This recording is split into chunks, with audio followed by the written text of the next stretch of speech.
Alright, so this video is to explain a little bit about yoga for people who do not know what yoga is. So I've got a couple different definitions of yoga, and I would say that there's not a single person in the world that would not benefit from a practice in yoga. So the original way that yoga was brought about, or the context, is through Hinduism. However, there's different cultures around the world, including the Greeks, including more modern like Carl Jung, who are trying to uncover and have like a systematic approach to see who you really are. Who you really are is a person that is living the dream that you've always wanted to live, but perhaps based on societal script, what your family said, the fears that you've built up, all these things are going to pull you away from your path and your dream. So yoga means to yoke, and it's talking about uniting your higher self, your lower self. So your higher self is going to be the best version of a person you can be within this lifetime. Your lower self is going to be the worst version that you can be within this lifetime. So if you want to think of this even less spiritually, you can think you've got a winner within you and a loser. Everyone wants to be a winner. Nobody wants to be a loser. And yet we still have the behavior habits that pull us into being a loser. Maybe it's the friends we hang out with, the food we eat, what we drink, sleeping habits, party habits, all these things. And I'm not even saying that it's not a that you have to give up everything that could be fun short term, because usually the loser habits are really fun short term, but they don't do too well long term. So not to say at all that you have to give all those up. I still like to go out to have some drinks with friends. I like to sleep in sometimes. I like to eat pizza, all these things. But you know that you better be a certain level of winner, you know, those behavior habits, moving towards your higher self, to do those things. Otherwise, they get you in a cycle that keeps moving you down. So you want to know that you're high enough, doing well enough, in the flow enough, that a little bit of that isn't going to take you off track. So with this, you have to think, okay, what are the habits?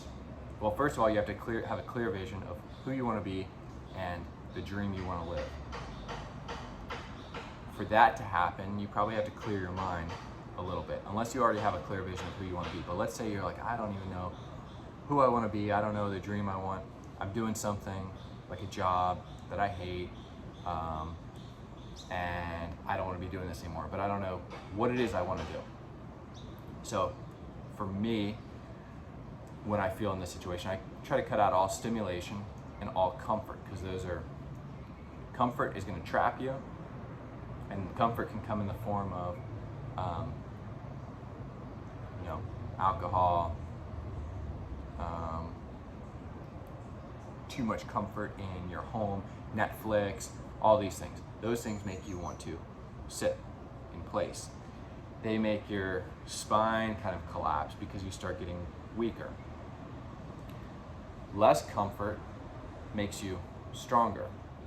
So in a lot of ways, all you have to do to become stronger is stop doing those things that are making you weak. A lot of times it's comfort. Food, relationships that are not moving you forward. Alcohol, Netflix, all these things. Instagram, social media. So you got to give those things up. Take the rest that you need, because perhaps you were gaining energy, or you thought you were gaining energy from those things, but in reality, it only felt like energy. So once you take your rest, and you start getting that anxiety, like, oh, I need to go back to those things that were giving me comfort. So you have to sit with it a little bit. Sit with the boredom, sit with the anxiety, sit with the depression, whatever you were staving off with those things that were giving you comfort, which are in abundance in, let's say, America, the US, and really everywhere.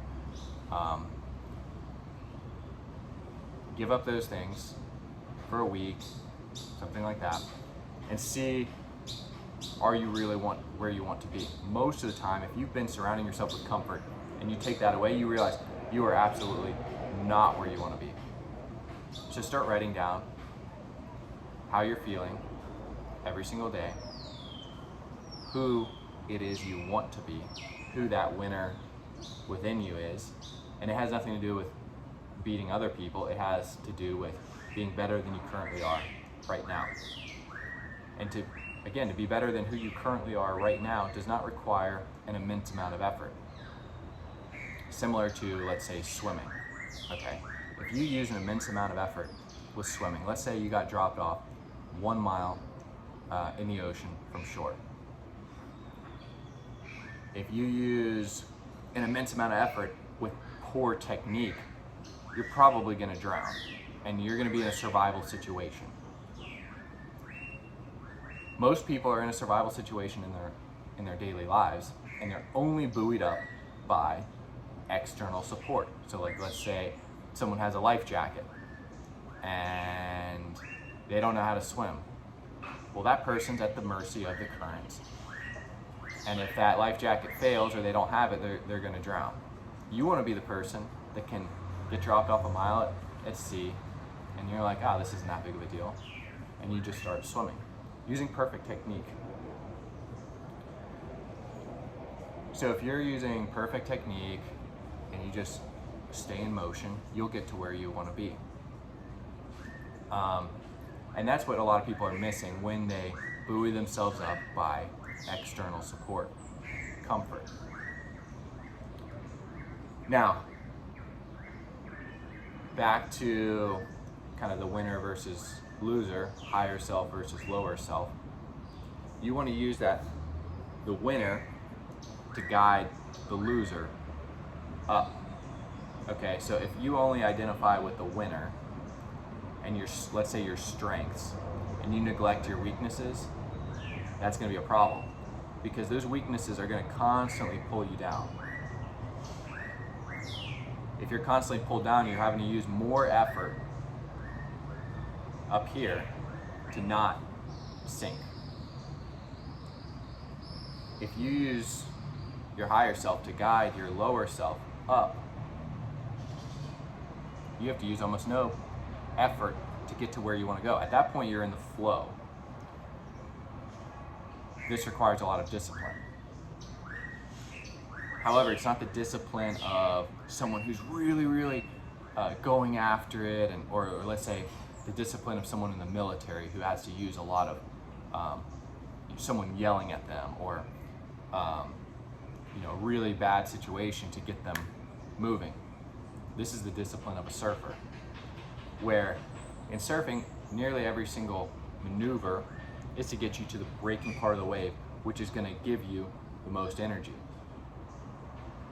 If you're too far forward, you're going to lose energy. You can't really turn that well, and you have no more speed momentum. So if you get too far forward, you've got to cut back to the breaking part of the wave. If you're too far back, you're going to be using an immense amount of effort trying to get around. And if you don't make it back to the breaking part of the wave, you're going to fall out the back of the wave. So the discipline of a surfer is just being in the right place with the most momentum moving forward. And it realizes that going backwards isn't necessarily a bad thing if you got too far forward. That's the way to move through life and to stay in the flow. It's being right where you need to be when you need to be there. That's yoga. So when you think about, my energy's low, that's depression. If you've got unmanaged energy, that's anxiety. Again, when you've got depression, you've got to use a little effort to move forward. When you've got anxiety, come back a little bit to the flow. If you do this, you're moving through life well. The place to start with any of this is to balance the mind, body, and breath. If these are in balance, then you're in the flow. And let's say even some external event comes through beyond your control, and it really knocks you off your track. Now you're feeling like a loser. At this point, if you have a practice where you're balancing your mind, body, and breath, you're never going to be a loser. You might feel low energy, feel like a loser, but if you've got those steps to move back up, to guide the person you are down here up to here, you are free from those external events that could spiral you down, because this is not the direction that anybody wants to go. That's a person that is moving through life and is having a difficult time with everything, blaming other people, judging other people,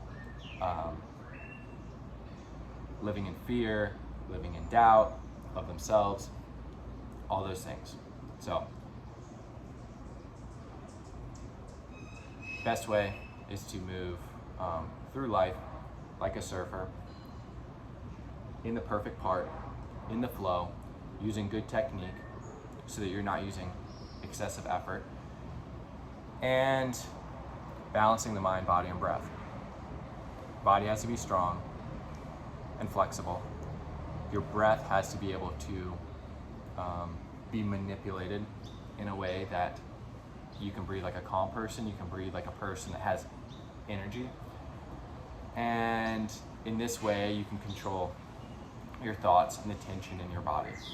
And then obviously your mind, you have to be able to direct it so that you're having positive thoughts and a clear vision of your pathway forward. If you have a clear vision of your pathway forward, you have good technique, and you're moving in that direction, you absolutely are a winner, and it has nothing to do with the people around you. And everyone around you loves winners. So move in that direction, and you'll see, if you feel like your life is not where you want to be right now, it absolutely will be. I'd say 3 months working on mind, body, and breath, and having a clear vision of the future, you're going to be right where you want to be. Try it, let me know. And if you have any questions, send me a text or a direct message on Instagram. All right, I'll see you guys soon.